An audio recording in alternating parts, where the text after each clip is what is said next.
I'm really happy now that we finally have an FDA-approved treatment for triple-negative breast cancer, which is a subtype of breast cancer that is notoriously aggressive and difficult to treat. That's approved by the FDA, fully approved, and that's on the basis of the Keynote 522 trial, which enrolled 1,174 patients and randomized them at a 2-to-1 ratio to receive either the anti-PD-1 antibody pembrolizumab or placebo with fairly standard neoadjuvant chemotherapy.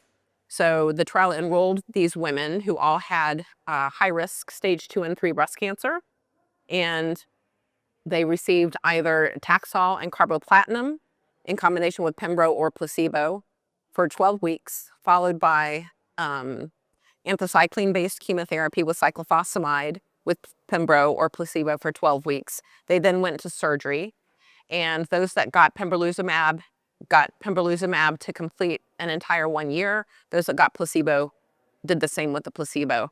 The co-primary endpoints for the trial were pathologic complete response and event-free survival, and a secondary endpoint was overall survival. And I'm happy to say that the trial met all 3 endpoints. So we now know with the overall survival data reported just a few months ago that patients who received pembrolizumab with this 4-drug chemotherapy regimen have an overall survival benefit relative to those who do not. So this is actually a major advance. It also opens up significant questions, and the first one is how to select patients who are most likely to benefit from immunotherapy, because not everybody that receives immunotherapy does. So how can you select those patients most likely to benefit? And of those that do, how much immunotherapy do they really need? Do they really need that full year of pembrolizumab, or could we get away with giving them less? It's very clear from that trial that patients who have a complete pathologic response, regardless of whether they receive pembrolizumab with their chemotherapy or placebo with it, do very well long-term.